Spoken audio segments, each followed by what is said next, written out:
Who the Wild Things Are with Ryan McGuire. You gotta listen to your body. Oh my God, maybe, I could get out there, I could do this. Let's take a ride, find your wild side, real stories, see with your own eyes. It's so beautiful. I'm gonna have the best time out here. I was in tears. I was just like, that's the best, man.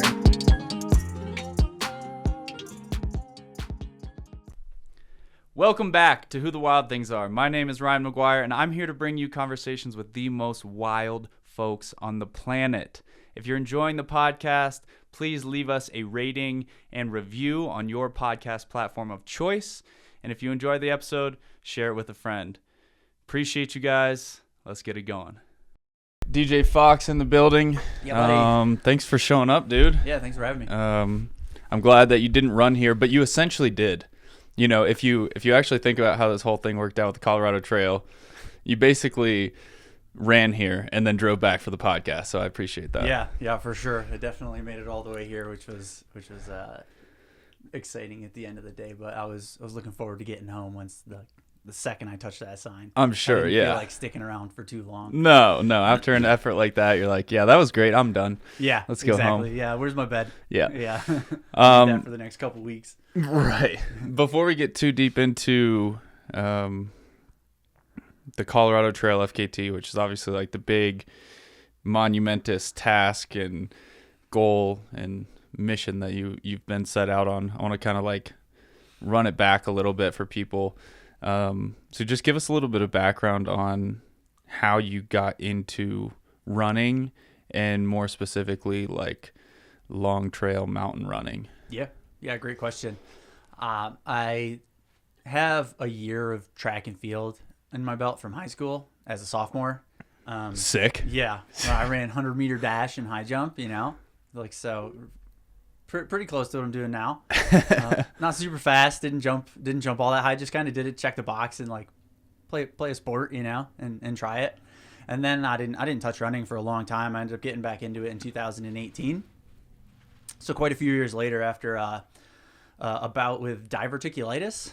So it's basically like dead ends in your intestines, Well, okay, so small intestine, big intestine? Large intestine. Large So intestine. you got your diverticulitis. They're like little pores, right? Okay. So at some point or another, those pores started to get inflamed and infected in me. Okay. And, expand. And then as they get infected, they open. And then when food's going through, they start to fill, right? And stretch and, just create all sorts of issues there. This is interesting to me right now, especially because I'm going through my stomach journey. Okay. So whatever chapter of your life that was, I'm in that stage right now. So I'm curious. Yeah. What did the symptoms look like when you would have bouts with diverticulitis? Did I say that right? Diverticulitis. Yeah, it was basically felt like I got stabbed. Like I would all of a sudden, like I'd get a little bit of a stomach ache, and then it would develop into these extremely sharp pains, always in the exact same spot. But yeah, it was just the inflammation, at the time. And, they would kind of explain it to me where I would have like the one, like acute area where it would be highly inflamed and infected, right? But my whole GI tract would also be inflamed as well. So they were like, it would get hot and it would almost be like they kind of described it like, when you take spaghetti out and it's all stuck together. Interesting. Yeah, where your intestines is actually starting to like just kind of lay over each other and get hot and warm and kind of like bind in a sense, right? Oh. Yeah. So I mean that was sending me to the first time I didn't know what was really happening, and I tried to fight it for a couple days, and I'm like, all right, well, it's been like 2 or 3 days and I haven't got off the couch, and I feel like I got like a glass shard in my guts right now, right? So eventually went to the hospital, got a CT scan, and that's when they had told me I had diverticulitis. And at the time, it was accompanied by a stomach abscess as well. That was the size of both of my fists put together, they said, between 2 layers of my large intestine. Whoa. So that's where a lot of that pain was coming from. Gotcha. But I was on IV antibiotics for like 8 days, no food, no water, and just waiting for that all to pass. And it eventually did. And I came out of the hospital. And at that time, I was just kind of hoping I would be over it, right? They had said, hey, this may Real or quick, may not come you back. said pass. You mean like they didn't remove that with surgery. You just have to pass it naturally. So the abscess went away. Oh, the abscess went away. Yep. Okay. Yeah, luckily, right? Okay. So the major concern there was it rupturing and me going septic in the hospital. At that moment, they were like, it's... Meaning the contents of your bowels spill into your bloodstream? Yeah. Okay. Yep. So, I mean, that would have been a whole different story if it got that bad, right? But yeah, after about a week in the hospital, the pain went away and the abscess had, receded and I was good to go home. And so this was 2017. And then later in that year, it was starting, I think I got like 6 months symptom free. And then it was starting to come back like once a month where I'd be like, oh, it's starting to hurt a little bit. And I'd hobble my way into the emergency room. I'd get my antibiotics. And within a few days, I'd be clear. But then, 4 weeks later, it would have come back again. So after, maybe like 6 months of doing that, I eventually elected to have surgery. And they cut out about a foot of my large intestines to alleviate me of those symptoms. And I've been good ever since. But so, yeah, February of 2018, I went in and got that surgery. And relating it to running, I was in the hospital bed. My buddy sent me like a Cam Hanes Instagram post of him doing the Moab 240. And I was like, oh, shit, 240 miles. Like, that's crazy. I didn't know anything about ultra running at the time, but it intrigued me and it interested me. And I was like, man, that seems cool. And I don't know. I feel like I want to do that one day for whatever reason, having not run in years. And it was just like my opportunity to pivot. At this point, I was just like weightlifting, just kind of bodybuilding and powerlifting for, the last like 8 to 10 years. And, from when I had that first attack of the diverticulitis to the time I actually had the surgery, the first, I was like just over 200 pounds. And I came out of that surgery, just like a year later or so, like 150 pounds. Wow. Having not eaten a whole lot, like having these stomach issues like once a month. And I was like, well, I just spent like a decade putting on muscle. Do I want to try to go and put all that weight back on, and like try to hit my numbers in the gym again? Or like, this is my opportunity to try something different. I saw the running side of things and yeah, just kind of put my head down. Haven't picked it up yet.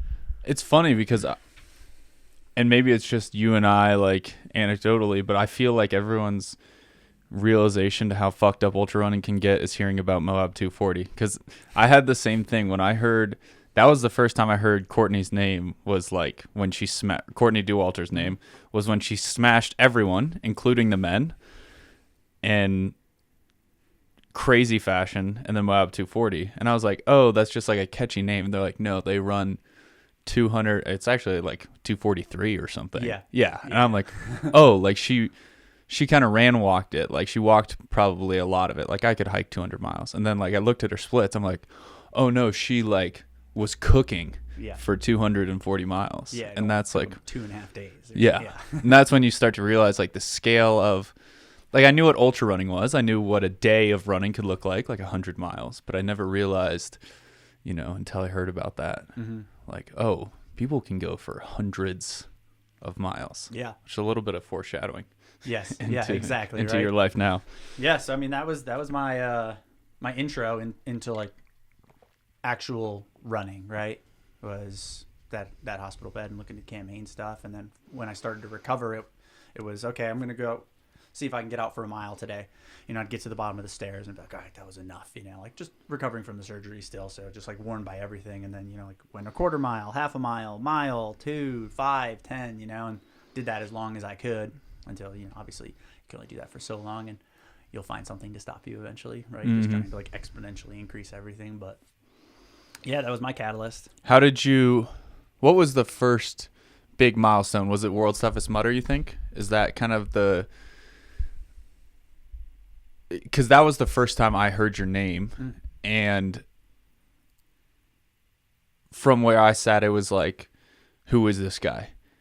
And I think a lot of people kind of had that feeling at first. They were like, there's perennial names in the obstacle course racing world, which for folks that don't know, there's ultra obstacle course racing. So you're doing monkey bars and mud pits for 24 hours or, in your case, 100 miles. And it's a very niche sport. Like obviously our friends do it. We met doing it, but the the large majority of those podiums look pretty similar time in and time out. So when I saw you win, I was like, who is this guy? Like, who is DJ Fox? Yeah, totally. I definitely, came out of nowhere, right? Overnight success in 2022. I ran WTM in 2021 as well, and I ended up doing 105 miles there and got on the podium. But it was kind of like my breakout event, 2018 got the surgery, went and did my first OCR at the end of that year in August, and I just did like a 5K Spartan. Nice. And I think I came in like 30th in the open field and looked at that and was like, oh, I've never done one of these before. I'm the man, 30th place, and not knowing I got beat by like 40 minutes to an hour in a 5K by the elite field. Like, yeah. Just totally just not clued in on what was going on. Which is good at that point. Oh yeah, ignorance is bliss. Right. I was like, oh, I'm all in. I'm sick. Yeah, I'm the best. I will be. Yeah, and then like just looked into Spartan a little bit more. So they had this trifecta thing. I was like, okay, cool, 5K, 10K, and Beast. Like that seems like a heck of a challenge, and ended up doing that throughout the year, and then actually ended up doing the Ultra Beast in Killington at the end of that year as well. So this is 2019 now, right? And then which is that's a legit ultra. Like the Killington Ultra is I haven't done it, but the way people talk about it is the quintessential Spartan Ultra, where you're actually getting climbs that resemble a mountain ultra. Fair. Yeah, it's definitely, I'd say it's their nastiest and hardest event. I think it was, it's like 50K with 16 to 17,000 feet of climbing. Say 15, 16 something. Yeah, it's gnarly. Legit. And I think it took me like just under 11 hours or so, which I was happy with. I mean, the DNF rate on that thing is like 70%, I think. Sure. Like every single year. And they're like, it's not like Colorado mountains. East Coast mountains are a little different because there's no height to them, so you're just going up and down, super steep, just continuously, and there's just no flat bits. Yeah, it's just constant up and down. Yeah, the East Coast, for whatever reason, doesn't believe in switchbacks. No, they don't. It's just straight uphill. Yeah, and I come from New York, right? So I mean, that's where I grew up and spent most of my time. That's where I initially started running, and my first exposure to the mountains was up in like the Adirondacks. And, gotcha. Yeah. So like rugged, rocky, wet, sloppy Northeast terrain. Yeah, a lot of really technical stuff too. A lot of really technical stuff up there. So then you come back in the next year. What was the year you won? Was it 21? 22? 22 I won. 22. Mm-hmm. Did you know you were going to win coming into that? Oh, yeah. You were like, this training block was untouchable. Like, I'm showing up as the best person at the start line. I was very confident that I was going to win that race. It's the only thing I thought about after coming in third place in 2021. And it was 2022. I moved from New York to Colorado, and I took being an athlete as a full-time gig. So I put all my eggs in that basket, and I was like, I'm going to win. Like this is what I want to do. So you had a job, and then you quit after 21, and you're like, I'm going to focus 100% of my time on ultra running. Oh, yeah. How did you do that financially? What did that look like? Yeah, so in 2021, I was working in a gym doing personal training and coaching group classes. But I basically just to make it as a professional ultra runner, I whittled down every expense I had. Yeah. It's like, hey, if you train really hard and work really hard and go full time, like you too can be poor. It's like, I just put my head down and decided like I'm gonna make this work. And we moved into. Me and my girlfriend moved into a single wide trailer with like 10 people, and just rented a little room out of there that was fairly cheap. And, I didn't spend money on anything besides food and rent. And that's it, and I've been coaching endurance athletes online for the last few years as well. So I do have income coming in, right? But it's just make enough to make this work right now. That's the plan, I'm like not too worried about anything else. I've got like, this is, I've described it as like the ultra running is probably like has the shortest shelf life out of anything in my life right now. So it's going all in.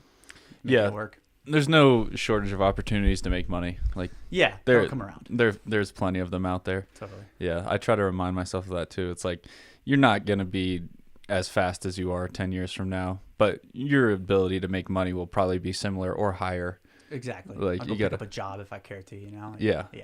There will be time for that. Yeah. Sweet. So you kind of go all in.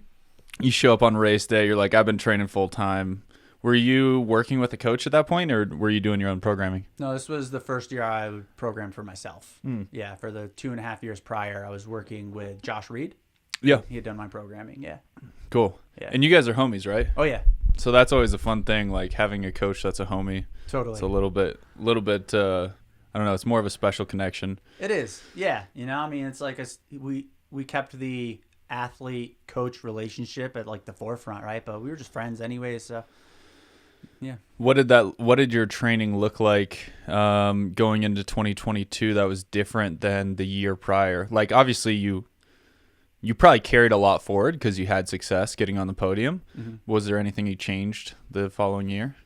Almost nothing, honestly. Like 21 worked. My 22 was almost the exact same. Mm. You know, it was just more work. How would you categorize your training plan going into WTM? What did it look like from a bird's eye view? Lots of easy running, tons of zone 2 work. Probably like 90% of my training sat there with one good workout a week, you know, and some strides. Just lots of volume. You know, that's what I felt like I needed. That's all I really focused on. Sweet. Yeah. And then race day comes around. Was it the race of your life that you expected, or were there moments where you started to doubt yourself? I mean, not really any doubt in there, but definitely not the race of my life that I expected. I walked up to that start line. I said, I'm going to run 125 miles today, you know, and snuck out 105. But yeah, I mean, I went there and I was like, the goal was to set the record, you know, that's really what I wanted. And I'm like, if somebody beats me and I set the record, then kudos. Like, right. I got nothing, you know, they got the record now. Right. But like, yeah, nothing I can do about that. So Sure. Yeah. And post your victory, did you have a mindset like, I want to go back and repeat? Mm-hmm. Like, I have accomplished this goal and I want to like win the most WTMs that anyone's ever won? Or what was your mindset after that? That was exactly it. You know, I'm going to go back, I'm going to repeat, and I'm going to be the winningest athlete at World's Toughest Mudder. Interesting. I was wondering if your mind went there. Yep, it did. And it sat there for a few months, you know, until I realized that the competitive field wasn't going to be as dense as I thought it was going to be in 2023. Yeah, and I think a lot of athletes I've talked to at the elite level have expressed that in OCR over the past years. Clearly, there's this shift from OCR being focused on elite athletes to it being focused on the masses. Mm-hmm. And it seems like the field has gotten thinner and thinner in terms of the elite field. And you're seeing more people get into, kind of go, in my opinion, diverge one of two ways. One, they're getting into hybrid racing, high rocks, DECA, that kind of thing, or they're going the other direction and they're getting really into mountain ultra trail running. Mm-hmm. Because Spartan and OCR, World's Toughest Mudder, kind of sat at the apex of those two things, right? Like in between those two skill sets. And now, in order to find the elite competition, you kind of have to branch out and go to one of those two, it seems like. Yeah, I would agree. Yeah, that's all I wanted was like, yeah, winning's great, but I already won, you know, so now I wanted to beat and compete against high level athletes while I was there, right? And not to say that there were some really good people who showed up in 2023, definitely, you know, but I just wanted the density of it. Yeah, and there's great people that are there every year still, exactly. But it's not as many great people. Yeah. It's not as deep as we once saw it. Mm-hmm. Yeah, so a few months, like, I mean, I finished that race. I enjoyed the victory and just kind of sat in that for a little while, and then I put my championship bib up in front of the treadmill, and I looked at that thing every day for months and was like, going back and I'm going to win, you know, I'm going back and I'm going to win. And then that just slowly faded, you know, and I was like, kind of looking for something else, I think, you know. It's like, that's still one of my favorite events, WTM, and I think it always will be. Like, I would still like to go back one day and, you know, and snag that platinum bib that they've never given away. That would be fun. But yeah, I mean, just something else caught my eye and I couldn't let it go. When did that happen? When did the CT, the Colorado Trail speed record, come into your focal view? Yeah, that was like May or June of of 23. Mm. Mm-hmm. And I had thought about it before because I lived 2 miles from the Junction Creek Trailhead, Okay. right, which is like the terminus technically. Cause The most people- western terminus. Yeah. Yeah.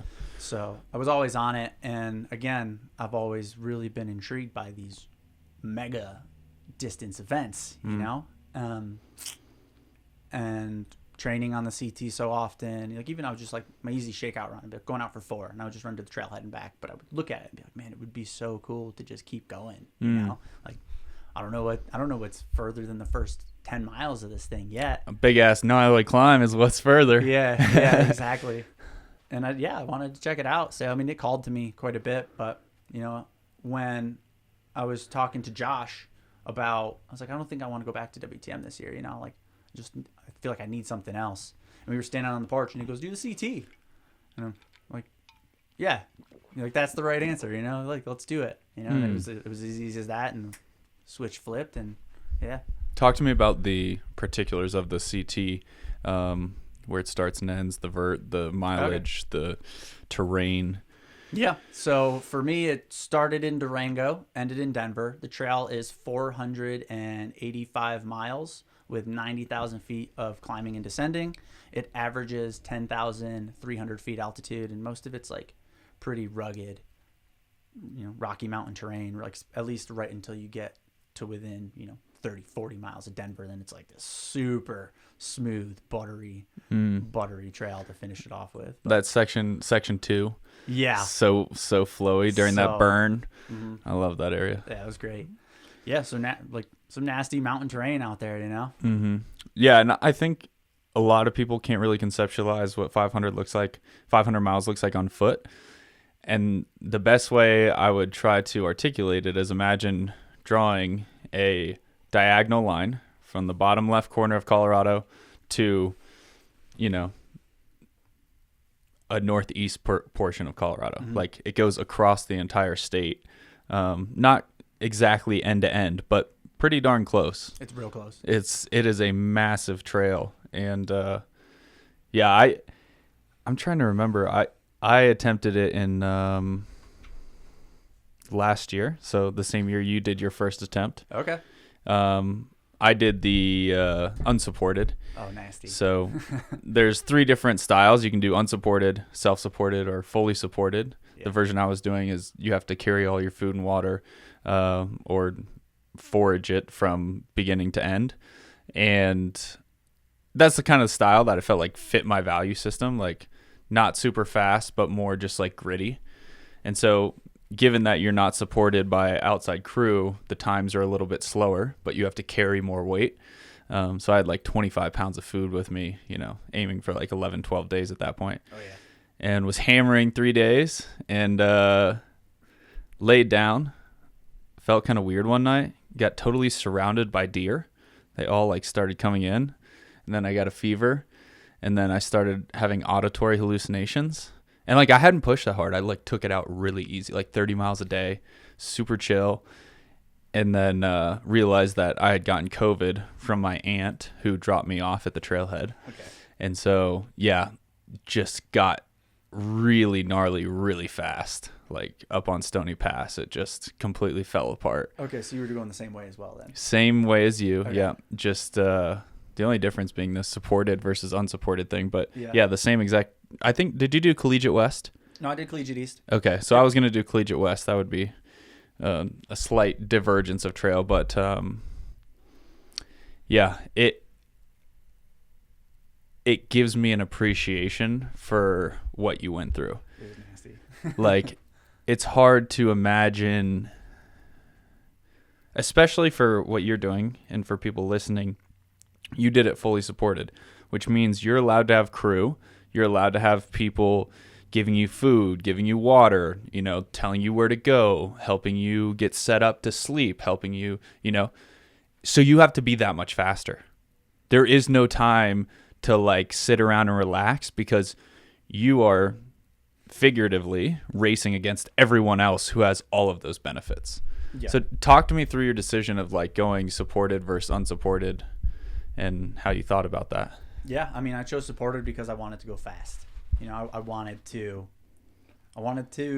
set the fastest time on the trail, right? I like the unsupported style of things. You know, I personally enjoy like being out there and being rugged and having to take care of yourself, right? But I wanted this to feel like a race in a sense. Yeah. You know? Yeah, and I was chasing in 2023 I was chasing Mike McKnight's record. Right. You know? And that he was the fastest fully supported. And you're talking athlete out about there. you want deep, like legit competition. Oh yeah. Mike McKnight is it, Yeah. you right? know? Like he's legit. He's one of the best ultra runners on the planet. Yeah, agreed, you know, and probably, you know, as you know, there's a couple people kind of coming out of the woodworks and into the sport now, but if you would ask anybody last year, probably the best 200 miler, you know, athlete that we have around, you know. Go to his Especially Instagram, long he's trail. King of 200s on it. Yeah, and especially like long trail. Like he had the CT, he had the Arizona Trail. He went after the Arizona Trail. Did he not get He it? didn't get it. Gotcha. Yeah. But He's going back again this year. Really? For the third time.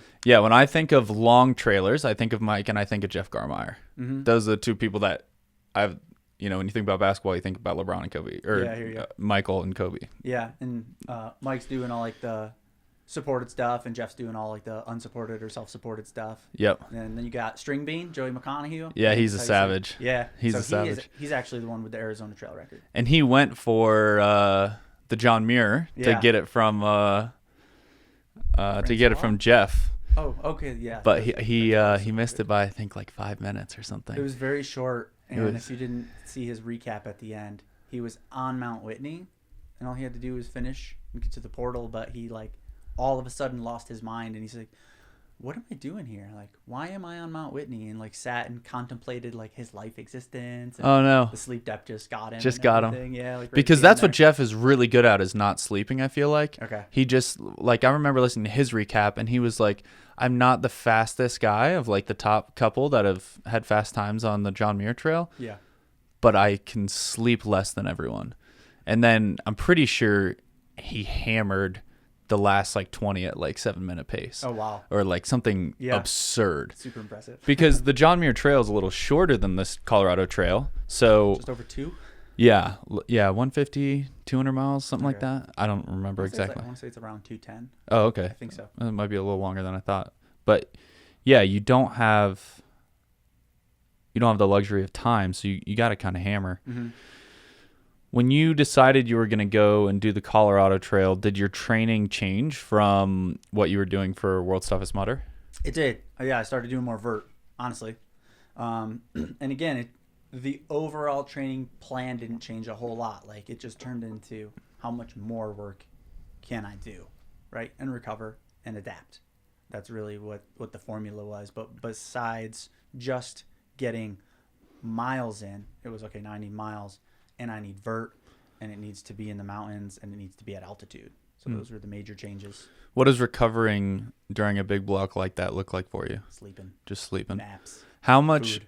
how much sleep are you getting at night versus, because you said it yourself, you're not working much, you're probably doing some coaching, but you probably have a lot of freedom to get a lot of sleep. Mm-hmm. What does that look like for you? It's like 10 hours at night and then an hour to 2 in the day. Hell like yeah. Half my life is asleep right now. just Let's focusing on this. go. Yeah.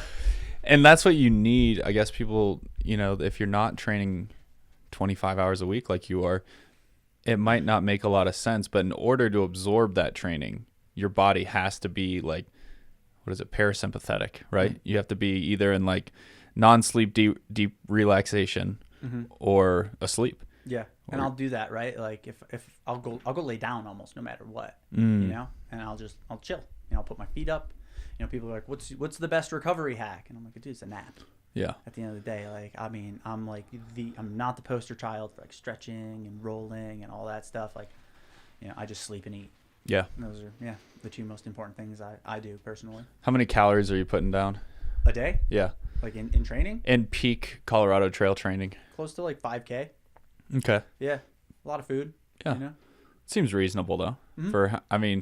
You're still at a deficit some days. Oh, At certainly. 5,000. Yeah, certainly. I'll go out and often I'd be out on my feet for 4 to 6 hours. Yeah. Yeah. What happened your first time out on the Colorado Trail going for the FKT? And for folks that don't know, tell them a little bit about FKT and what that world has become. Totally. Yeah. FKT stands for fastest known time. So it's a speed record on a route, not during a race, like a sanctioned event, right? So you just kind of race the clock and race whoever is the current fastest person to have covered that distance. And it kind of blew up in 2020 with COVID, right? Like no racing happened, so people were looking for other ways to be competitive. So it certainly kind of got wings and took flight, and like a lot of times have dropped, and these routes have become very, very competitive. Yeah, I mean, to the point where like there's a lot of big sponsors getting behind FKTs now. Yeah. Like it's because it's becoming to a thing it's become more formalized and there's more attention on it. So I think more and more people have gotten eyeballs on it, and it's becoming something that actually helps support athletes. And I know in the beginning it was like, FKT was always kind of like this alt thing, kind of like ultra running in general is this alt thing. So a lot of people want it to stay there. They're like, we want it to just be dirt baggery. We don't want eyeballs on it. And FKT is more like, now at this point, it's more of a formal thing. Like you have to have GPS proof. You can't just say that you did this. You have to have, in some cases, like an eyewitness testimony or, different ways to legitimize the effort that you put in. And it's just been kind of this evolution that I think some people have fought and others have embraced. Some people, it's a good thing. Yeah. Yeah.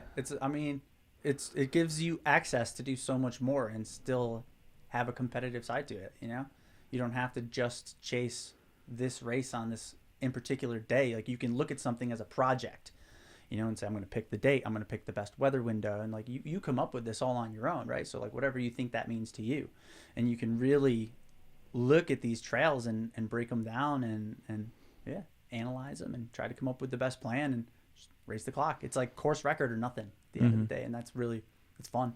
Yeah. And it's kind of like your name's only going up there if you're first. That's it. Yeah. And then it'll stay there because the record, like that's what happens with records. They get broken. Someone's going to come and take it no matter what, no matter how long it takes. It's going to happen eventually, right? But sure. Yeah, it's fun to put your name up there for a little while at least. Yeah.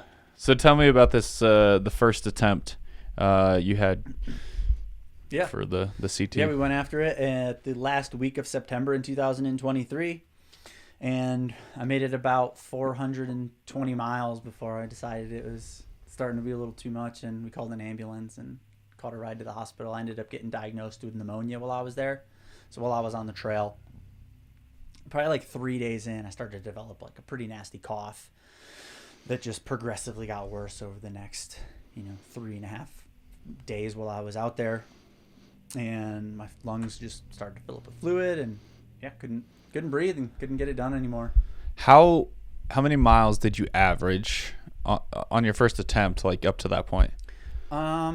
Close to probably between 60 and 65. I'd have to actually look at that point. 60, 65 miles a day. Mm-hmm. And then about 3.5, 4 days in is when you guys called it? No. So I made it 6 days. Oh, 6 days. Yeah. Gotcha. Yeah. I got to mile like 420. Was it you that made the call, or was it your crew? It was me at the end of the day. Yeah. Talking to them after, there was discussions for days on should we pull you or not, because it was getting ugly. Like I would wake up every morning and it would take me an hour to clear out this phlegm and mucus and fluid from my lungs, and as the days progressed, like the final morning there was blood in it, and like it didn't look good, and it didn't finally fully clear up, and I was a mess that time around. And what was Mike McKnight's record that you were going for? 7 days, 13 hours, 16 minutes. And so that's the kind of thought that's in your head the entire time, is I just got to come in under this. Yeah, I mean, try not to think about it too much out there, because otherwise it'll consume you. You don't want to just be looking at your watch and checking mile splits for 500 miles. Just go and do the thing off a feel almost. And cover X amount of miles a day ideally, and get the record at the end of the day. And so you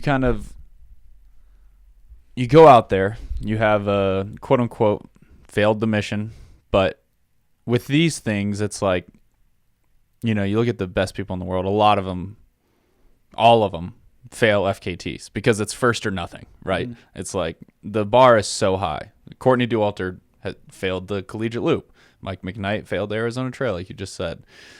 What's your mindset going into that? Did it feel like failure, or did it feel like that was time well spent, and I learned a lot. For the first few weeks, it felt like a huge failure. Yeah. That was probably the hardest thing I've gone through in my athletic career. Wow. It hurt, honestly. I'd never DNF'd anything before that. And I should have pulled the plug well before I did, but I realized after, like, I didn't even know how to quit. You know, like, I got to the point on trail where I was like, it consumed me so much that I, like, threw a tantrum out there and was like, I just can't anymore. It hurt a lot for a long time, and I was like, I'm a quitter, you know. And I just thought about that for weeks, and I was like, that's kind of like how I was identifying for a little while. This is who I am now. Yeah, I'm a quitter, you know. After some reflection, I'm like, well, shit, I went 420 miles, like, almost on record pace with pneumonia. I learned a lot. Like, what I've discovered over the last, year and a half of doing this is, like, there's nothing more important than the experience that you collect when you're out there. That's the only way to get better at this. You can train as much as you can in a 24-hour period to prepare for this, but you don't know what's going to happen beyond that unless you do it. And you can't put in training efforts like that. You have to actually go in and try the thing and learn ways not to do it, more than you're going to learn ways to actually get it done. I think I'm starting to figure out how to get it done as I collect more and more and more reps, but the experience is the most valuable side of this. So eventually I was able to see that and give myself some grace and say, dude, you went 400 miles. The farthest I'd ever gone before that was my 2 WTMs at 105 miles. I literally covered 4 times the distance than I've ever gone before on my first attempt. So, and you have to, like, it's such a good allegory for life. And I think about it with hunting. I think about it with sport. I think about it with damn near everything. You got to put your boots on the ground. It's like, especially now in this digital age, I think about it with hunting a lot. There's so many guys who spend all year e-scouting, and they look at these draws and these big elk here, and I've seen them on the game camera, and my bow's perfectly tuned. And it's like, that shit is all great. But until there's boots on the ground, or I've scouted this route 100 times, I know the exact vert. I can tell you what the speed record is off the top of my head. I know everything there is to know about calories and water intake. But until your boots are on the ground, none of that shit matters. Agreed. Like, it's all preparation. Preparation is important, but it doesn't achieve the mission. You have to show up on that day and get moving and make it happen. Yeah, you need the reps. You need the reps. And unfortunately, these things are so big and they take so much out of you that, a practice run, in a sense, it's costly, right? And it's like, how often can you try that? Yeah. I don't know, once a year is, like, my opinion as of right now. Yeah. You can get out and do something real big. I talked to a guy named Drew that on the podcast that has been going for the 14ers record, which is cool. Like the Colorado Trail, I would say they're probably the 2 most competitive records, like most attempted FKTs. And he failed it twice. He's a young kid. He's 23. And it's like, yeah, how many times can you try something like this? And like you're saying, it is costly. There's so much riding on it. Like, maybe not for everybody else, but personally, like, you grow this obsession and this attachment, this identity to this effort. And it's, I don't know, I guess if you're not in that world, it might be hard to understand how important it is. That's fair. Yeah. I mean, definitely doesn't mean as much to anybody else as it does to me. Like, it's over now and like the world has moved on, right? Which is fine. It is what it is.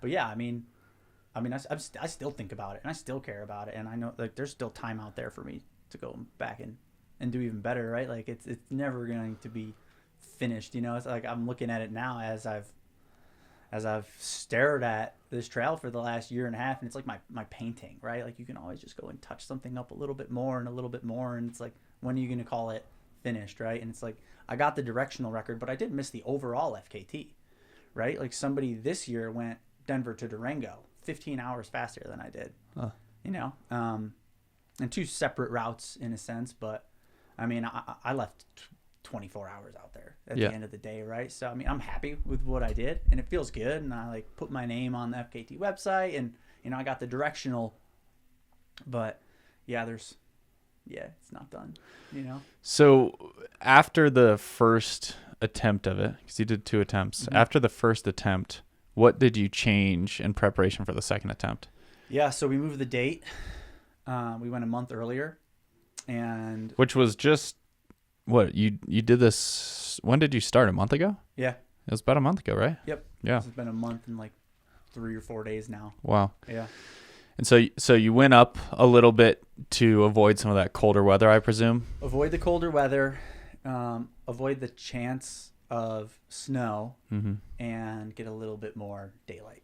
Were like the main objectives of moving the effort 4 weeks earlier.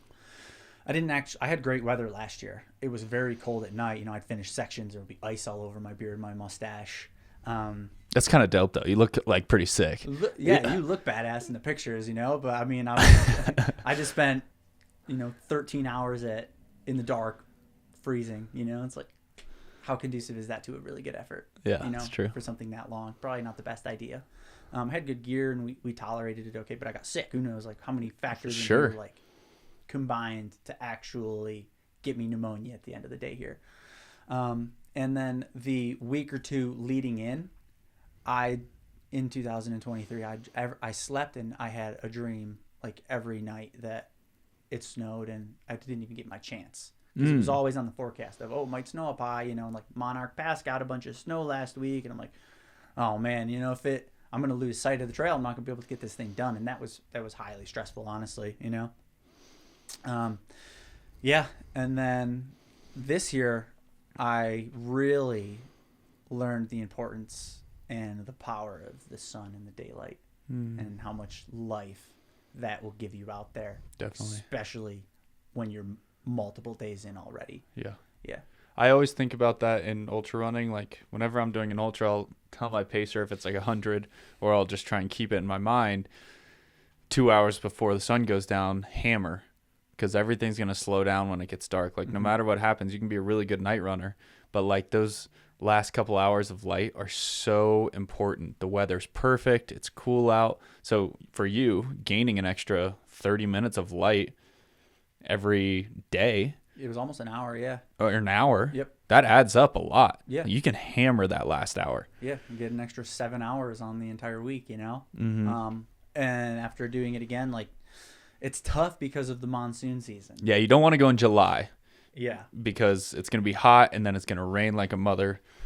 yeah. And I got hammered with rain for the first, 50 hours of this thing. Really? On and off, right? But like when it came, and a couple times it came heavy. you Really? know? And I thought the end of August I would be just past the monsoon season historically, right? Sure. I should be. Should be done. Should be done. Got tons of rain for the first, 2.5 days. And a couple like really nasty thunderstorms and some lightning. And so, I mean, rain is fine, but what really slows down a speed record is running through muck and mud and washed out trails. How did you deal with that? Was it mainly just about shoe choice? Yeah, I mean, honestly, the trail never seemed to really slow me down. Okay. I don't think that was really a factor in it.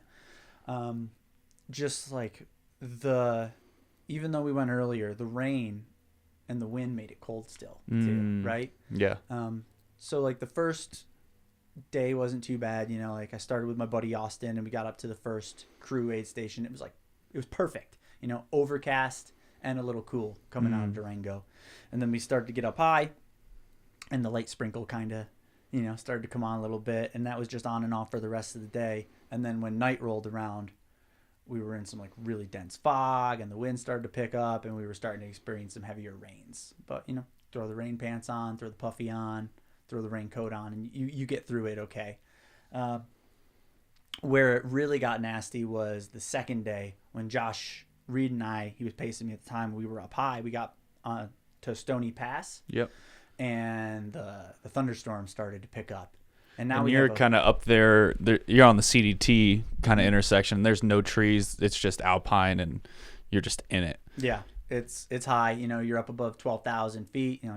Floating around 12.5 for a lot of it, and we're the tallest thing there. Me and him running through that, and it's like from there to Spring Creek is like a 30-ish mile section of being up high, and the whole time just like thunder rolling in the distance, lightning storms behind us, like the sheet lightning coming up over the skies, and just a couple of like pretty nasty bouts of lightning in there as well. And we stayed safe, but it was always like risky and a little concerning. Yeah. And then we had some really high winds too, And that's all taking an effect on your central nervous system. Totally. Like consciously or subconsciously, like you're at 12,000 feet. The fact that you're just thinking about I might get struck at lightning at any point, Yeah. like that does play into your overall performance. Yeah, I'd agree. I mean, so it caused us to move a little bit faster than I would have liked to, like we were jogging a little bit more often than I probably would have, just because I'm like, we got to get down.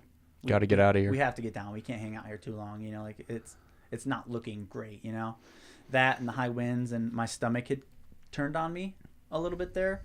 So I probably ate, close to like 8,000 calories on the first day. And then the second day, between like my stomach went and just like a couple poor decisions, not paying attention to time and things, just like running from these storms and, let's just do the downhill. I think on that second day, I probably had closer to like 3,000 calories. Wow. Yeah. So Which is nothing for that kind of effort. I mean, yeah, it's not even a normal days of eating. Yeah. So all of these factors are now starting to add up a little bit and put me in a small hole. Like they didn't affect that day, but they made the third day a little harder than it needed to be. So after you get out of the storms, you're still in the San Juans probably, but there's a bit where you start descending towards like the more like flat cattle-y area. Mm-hmm. I'm assuming that's end of day 2, beginning of day 3. Trying to think about how fast you mother truckers are running. That's into day 3. End of day 3. Yeah, or just like middle of day 3, into day 3. But yeah, so we had gotten to Josh and I finished at Spring Creek at mile like 130-ish. And that's where I actually laid down to take my first like real legit sleep. How many hours in was that? 40-ish. So you hadn't slept the first 40 hours. I took a couple of naps, 10, 15-minute trail naps. I think I laid down twice at this point. Wow. Yeah. And that was another like change from the previous year. In 2023, I had designated sleep stations. I was like, cool, I'll get here and I'll sleep, and then I'll make it here and I'll sleep. And the very first rest stop, I laid down and I shut my eyes and I didn't fall asleep, and I laid there with my eyes shut for like 2 hours, and I was like, well, let's just go. Like I'm just laying here, like I don't know if I like it was the first attempt at it, just like amped up, and just I couldn't sleep. Huh. So this year I'm just gonna wait until my body is tired. Do it more intuitively. Yeah. You know, I assumed after the first 75 miles in 21 hours, I would have been able to crash, but I couldn't, right? It makes sense. Like think about like after 100, you don't sleep very well. You just like everyone expects you to go home and pass out, and you're kind of like, nah, I can't. Yeah. Yeah. Yeah, exactly. So that was the plan this year, is like just wait till you're tired, And by the time I got there, I was ready for sleep, and we laid it down for I think 3 hours. Nice. And then got back to it. Probably felt so good. It did. Yeah. It was funny. Like I think it was just like that was something I realized this year too. Is like I was almost having like some like PTSD symptoms from the previous year. Interesting. Like I laid down to sleep and I was like, what if I can't sleep? Like immediately, and like unnecessary, right? And I passed out, and I was sleeping in the bus, and there was a couple people passed out around me, and I remember like looking at my girlfriend being like, I can't sleep. She's like, bro, you were just snoring. I'm like, oh, okay. Are you sure? She's like, yeah. And I was like, all right, I feel like I just laid here with my eyes shut, like, but I think just worrying about it, a little anxious. Yeah. And it makes sense. Like you went through that the year before. It's probably been on your mind for 12 months or 11 months at this point. Yeah, exactly. Yeah. So, got some restorative sleep, felt better, woke up and we got to it on the now. So this is the morning of the third day. We get out just before sunrise, and we have another high section, and it's a little bit more of the same. Windy, really foggy, light rains on and off. So the weather wasn't too bad this time, but I never came out of the rain gear. Still in a puffy jacket. Yeah. Still, looking like I just got off of a shipping or a fishing charter. Yeah, and then eventually, like that section you're talking about, we finally go over San Luis Pass, and we have an 8-mile descent into Eddiesville. And as soon as we came over the pass, the sun started to shine, and this was the first time, in 50 some odd hours of this effort that the sun's poking through. So I like rip my raincoat off, my rain pants, like get my skin in the sun. I'm like, oh my God, that feels You feel like you're on like good. drugs or something. You're So just like, good. oh. Yeah. I'm like, dude, I just like, my skin can breathe. This is so nice right now. And then we had pretty good weather for the rest of the time, little sprinkles of rain here and there, but never anything like we went through for the first 50 some odd hours. Was that the darkest time? Those first couple days, like just based on, how you were feeling mentally? Not exactly. Like there was waves in there, right? At my first like mental dig was my Achilles started to bug me like 90 miles in. Okay. And I'm like, shit, I still got 400 miles to go. Pretty early. Like, yeah, very early. I haven't had an Achilles issue in years. You're 20% into this effort. I did not expect it,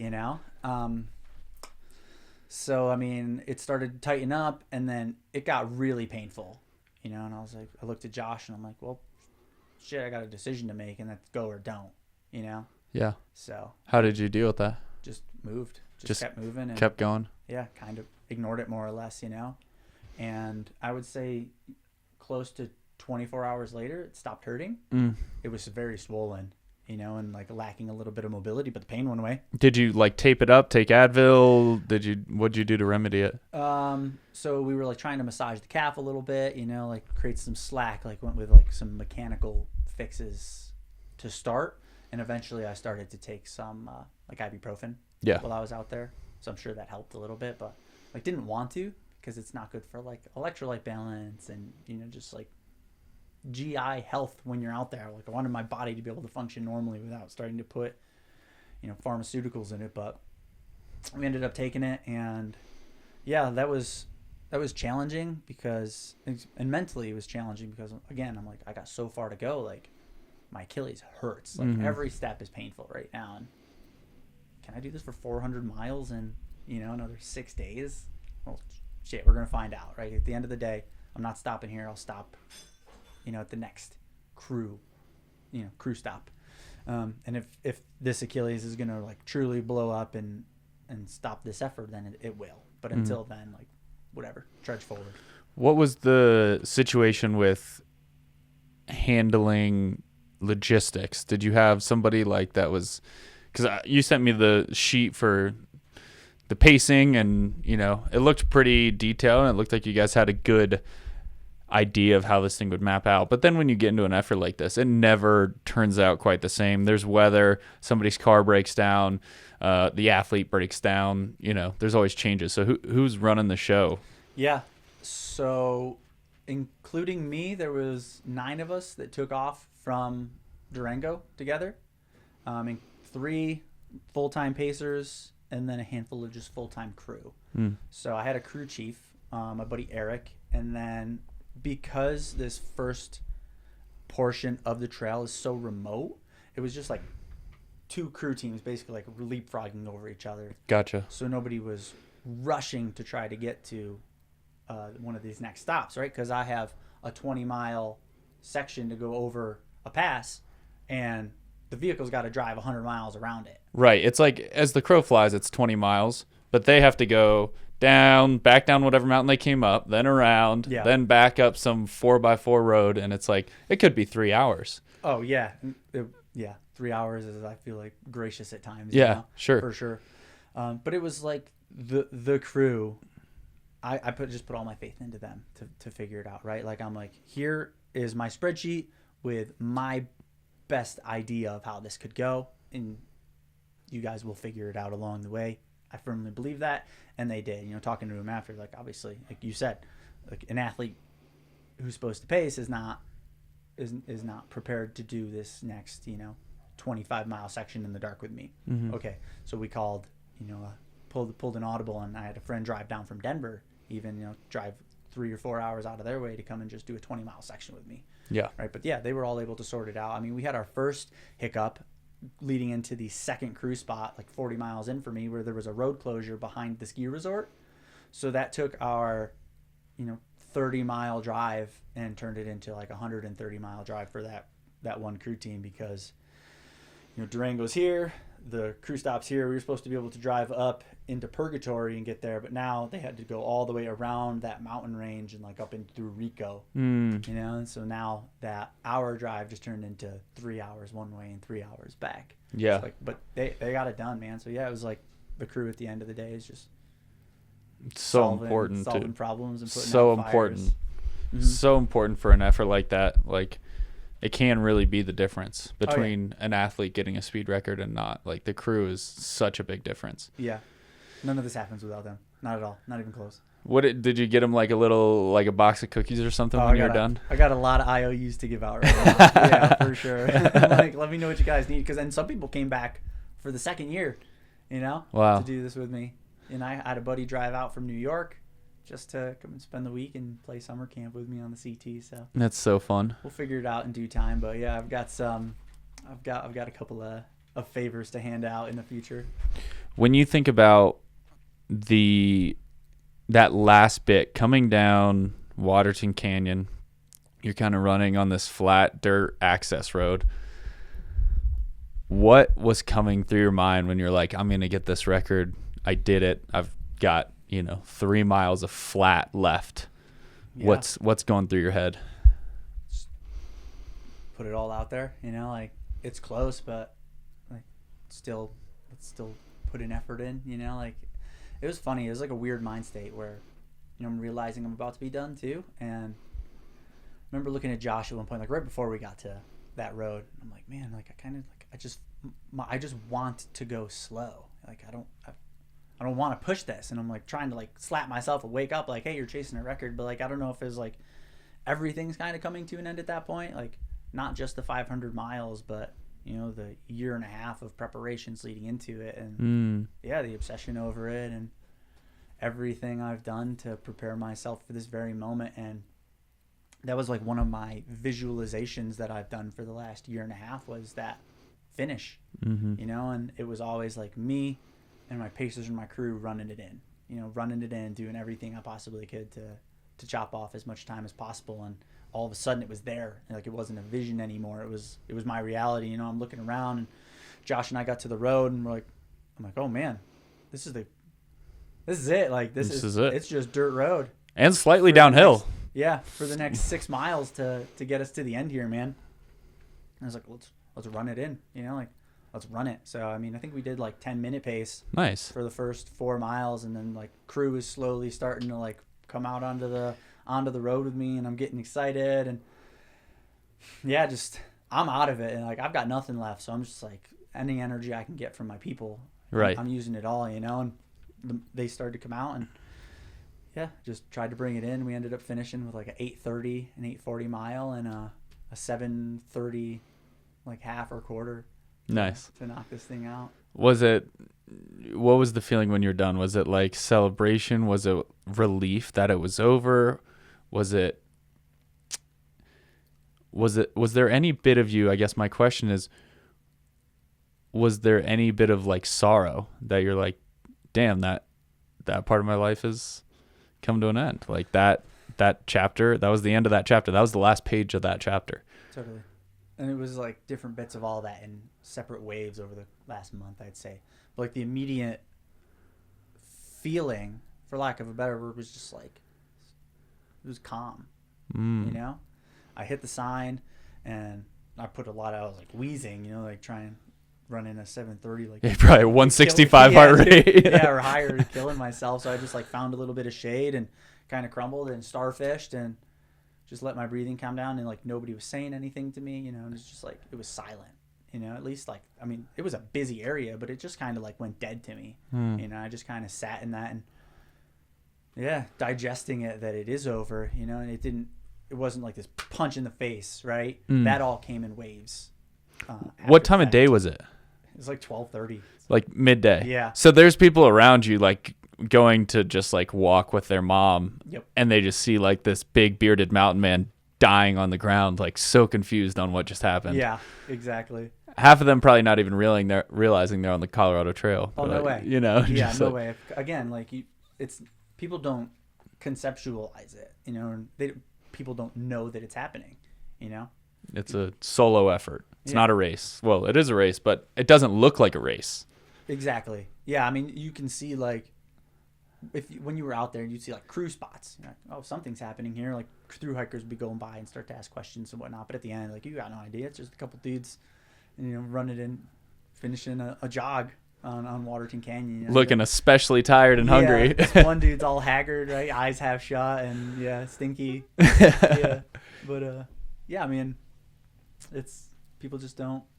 They didn't know what was happening, and that's cool too. Like I had like the big WTM finish with like a little crowd and people cheering at the end, but like this was great too. Just to, like go in and finish it up and celebrate with my friends a little bit right at the end. That's really it. And that was special.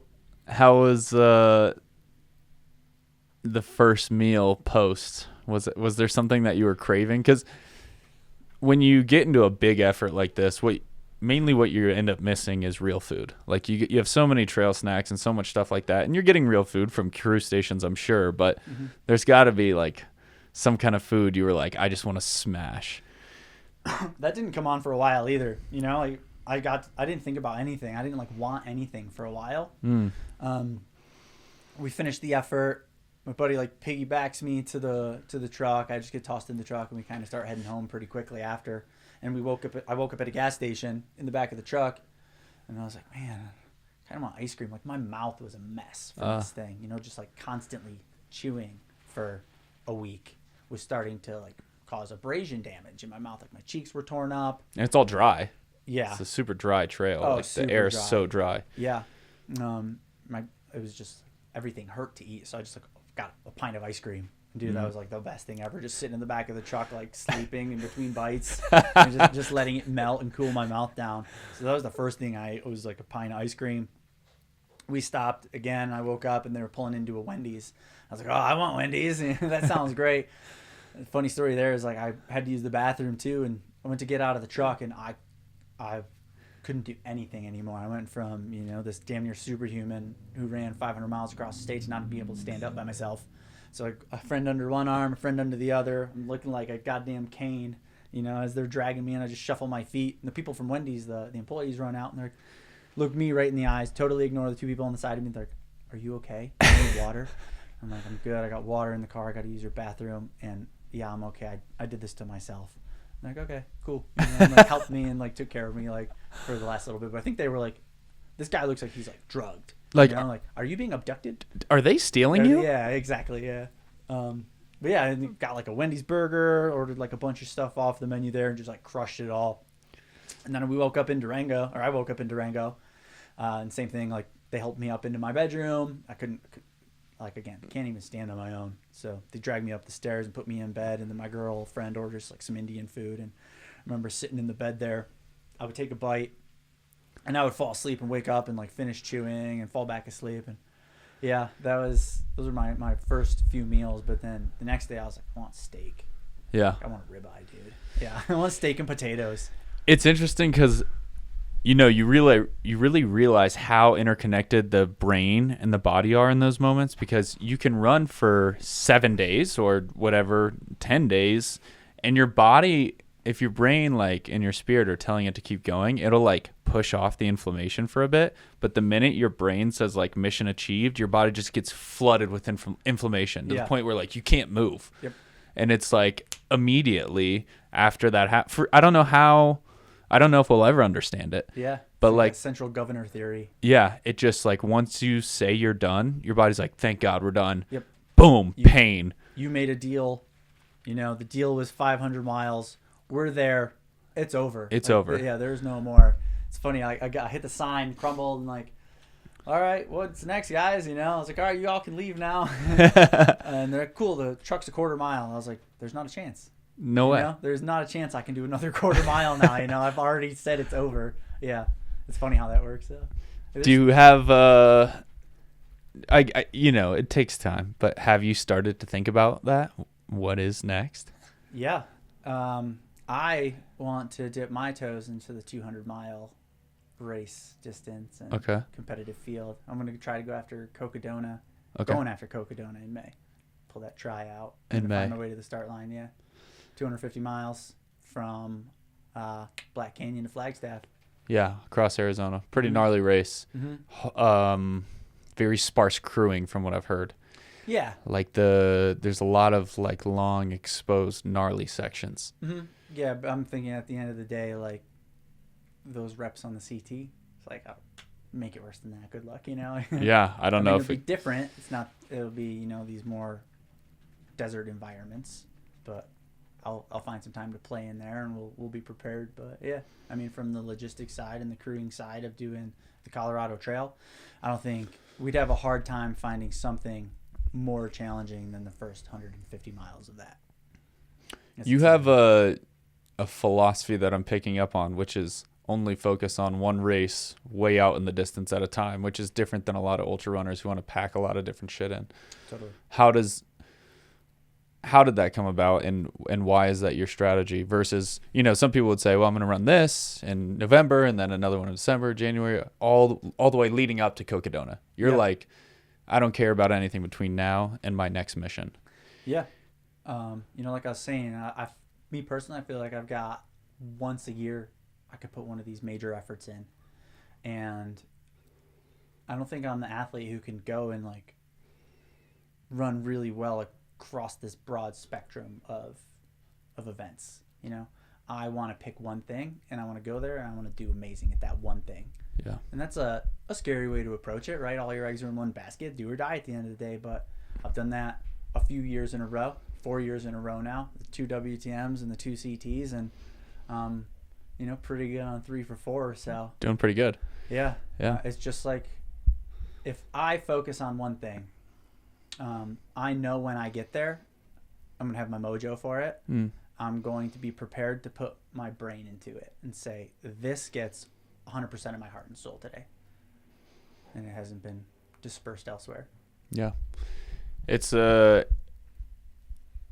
powerful thing to hear, because we live in a culture of more, and it's like more races, more training, more this, more that. It's like, it's refreshing when I hear an athlete or a mountain athlete in particular be like, no, I'm just going to play for 8 months and run a lot of slow miles and spend a lot of time on my feet and enjoy it and focus directly on one target out in front of me. Mm-hmm. It's a refreshing perspective. Yeah, and I like the training. Anyways, like I have fun in the mountains. I have fun outside. I'm gonna do that. If I didn't have a race on the calendar, I'd still be out there. You know, so it's like, I don't need to have something. I don't need a constant carrot dangling in front of me. You know, I can put the one really far out and just know it's there and know it's coming. You know, and don't get too worked up about it too early, right? Mm-hmm. But like, have a focus on it, and I just want to do really good at a few things, right? And I think in order for me to do that, I have to really, really put a pinpoint focus on just a few things. Yeah. You know? I don't want to go and be okay at 10 events throughout the year. I want to be amazing at one. And you were. We did it. That's, Yeah, it's working. Yeah. It's fucking awesome, man. Yeah. It could be Congratulations. Tough. It could be tough, you know. Like you said, gratification. It feels good to go out and finish a bunch of things, you know, and collect belt buckles and trophies and that. But yeah, I just want the one awesome event a year where I can go and I can hang my hat on that and I can feel good about it for the next 12 months while I'm working on the next thing. You should feel good about what you just did. I feel good about this one, man. Yeah, I do. Fucking baller. Appreciate it. Like, it's awesome. Yeah. Well, I appreciate you coming out, and thanks for sharing the story and all the wisdom. If people are listening to this and they want to find you, where can they get a hold of your stories? And yeah, mostly on Instagram. You can find me. Handle is @DEE_JAY_FOX. Everything's on there. So see DJ my training, Fox. see a little bit of my daily life stuff. I'm trying to get better at posting on there, but it's hard, man. I don't know. Constant grind. It is. Yeah, it's work. It's more work, you know. And like, it's funny. People are like asking for like a little bit more from me on there, and I just like I'll go out and I'll be in this beautiful place for 8 hours at a time, like running and hiking in the mountains, and I want my girlfriend to be like, oh, how'd it go today? And I'm like, I don't have a single picture from it. Not one. Not one. You know. That's why I like this. I like the podcast, because it's just like, you just sit down and chat it out. You don't have to like cut together like some video. You just like sit down and talk to your buddy and then post it, and like there's no you just boom. Easy. Yeah. So that's where all my stuff is. Instagram.